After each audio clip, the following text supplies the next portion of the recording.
Hey guys, before we get into the video, I just want to let you know that the Awaken Family Podcast is here to address the issues that you guys are going through as parents right now.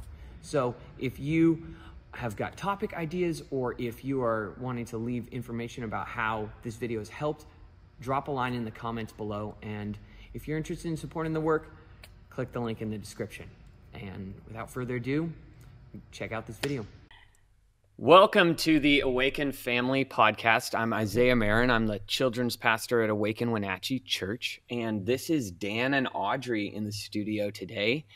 You guys are parents of some wonderful grown children, our pastor, Daniel Kellogg, and then also Kristen, who is pastor at another church across the state. So I have so many stories that I've heard from you guys, from your kids about adventures. But first, I want to ask you, have you ever heard of iPad-Kids? I sure have. We get kids that come into kids' church and we can't get them off their iPad here. Well, we do, but if I'm a young parent that all my kid wants to do is play these games, what would you say to me? Well, I mean, Audrey has some pretty strong feelings about this too, but we have grandkids now that come to our house. And our goal is to make every minute count so that they have no time on the iPad. It's like we just don't want them. And that about wears us out. The truth is that I think kids get on iPads because parents don't want to have to deal with kids. It's easier to just do that. So you had a couple good resources I thought were good for someone that is struggling with that. Well, I discovered the book Boundaries by Henry Cloud as a parent late in life, probably too late. But now I have grandkids, and I thought, I discovered that I have to have boundaries even with my grandkids. And I personally discovered that boundaries are so important in every household, and you have to choose what is important in your lives and set those boundaries. And he also has a book for kids, Boundaries for Kids, that I believe every parent needs to read. But if the parent doesn't believe in the boundaries and find the boundaries for your home, it won't work. Well, and the truth is, Isaiah, real life outside of an iPad is way more exciting than an iPad. And when you just create some adventures, the kids don't want to be on the iPad. So that seems like a lot. It could be a lot of work. I know how much work it is to prepare a good kids' church service. And so for a parent, how do I do that?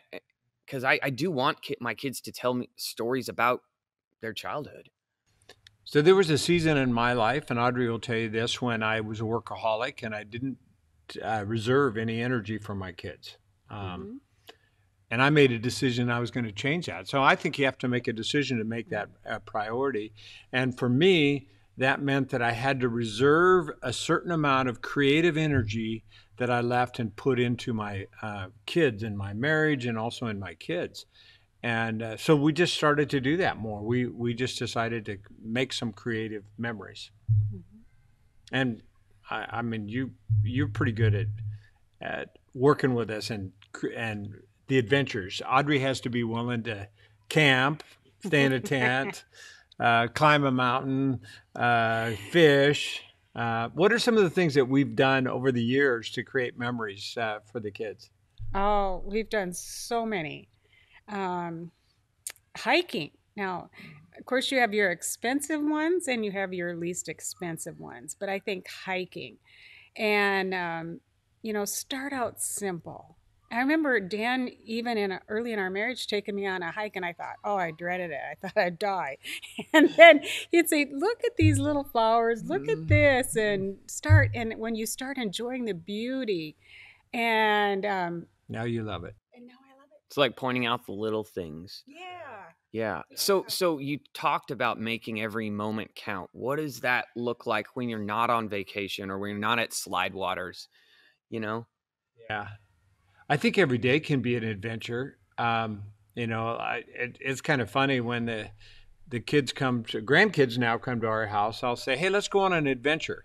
we're at the house. We're not going anywhere. But an adventure means walking out of the house and looking for some adventure in the neighborhood, whether that's finding a snake or a lizard or Climbing the hill. bugs. It's like Callie comes back with a whole jar of worms, and we've been on an adventure. We got worms, and we climb the hill and we do all kinds of different things. I think we make adventures. It doesn't have to be really complicated. It's just daily taking time for an adventure. Mm-hmm.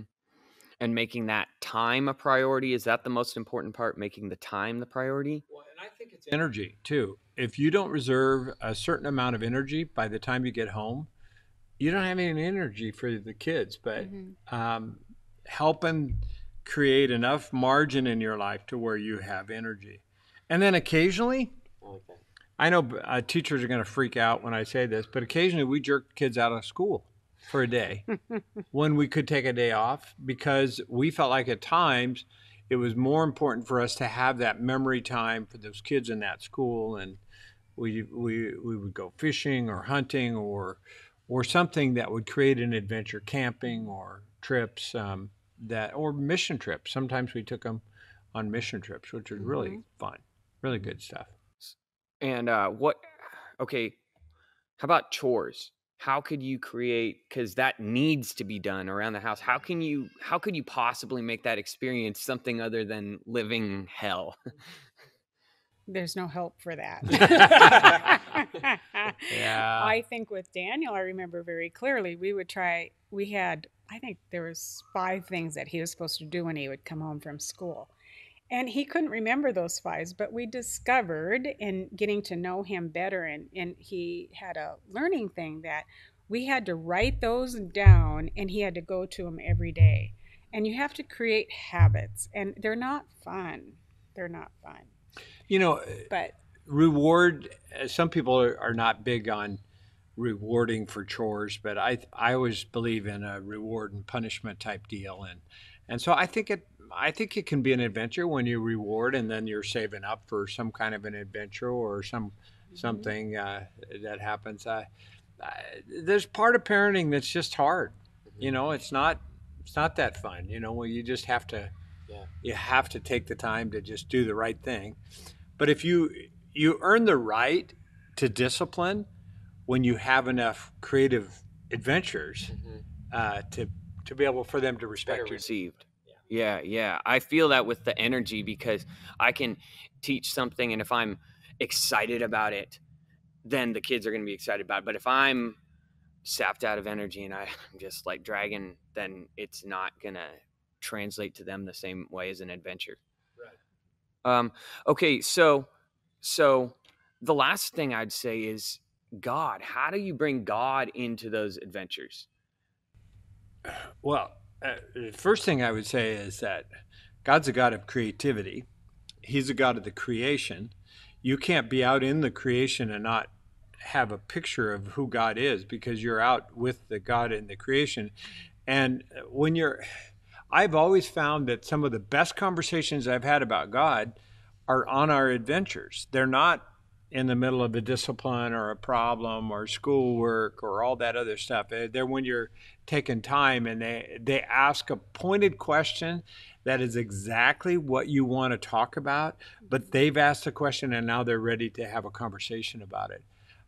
So I think letting the adventure lead you and you pointing out this beauty and this creation and all this cool stuff, man, I think you create the opportunity for God to show up in your adventure.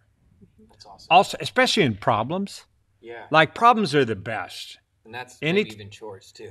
Yeah. Any kind of hardship. Wouldn't you say when we've had hardships, it's like those are the moments that they're hard in the moment and then they're done. They always talk about them all the time. They refer back to those hardships. Yeah. Seems like God shows up in those. Yeah. I had to sleep on the floor for like 3 months or something because we were remodeling our house and didn't have the mattresses and bunk beds built yet. But we built a bunk bed, and now it's a story I can brag to my friends about. Yeah. Well, I remember taking Daniel and Kristen fishing on Sunday morning before church we were visiting her mom in Minnesota, and we caught a fish, and we all leaned one way in the boat, and the boat flipped over. And Kristen didn't know how to swim yet, and so I was rescuing Kristen, and we lost a whole bunch of equipment, but we kept the fish. The fish stayed in the boat when it flipped back over. It was such a great memory, and they still remember that. And there's so many stories like that, and if you're on adventures like that, it creates a memory bank of how you handle adversity, how you handle life. That's awesome. Well, I think the biggest things that we can draw out of this are reserve the time for adventures, reserve the energy in yourself as a parent for adventures, and actually get out there, out of the norm. Do something to break the cycle so that you have those moments when God can speak to their spirit, when nature can speak to the situation. Most of our adventures didn't cost a lot. The truth is, I mean, we just made adventures with very little money most of our life. That's awesome. Well, Dan and Audrey, thank you so much for joining us. I'm so glad to have had this conversation, and I'm excited for the adventures that you guys are going to hear. I'd love to have you guys comment on the video and talk about some adventures that come along your way, and we'll look forward to hearing about that. Have a great day, and goodbye.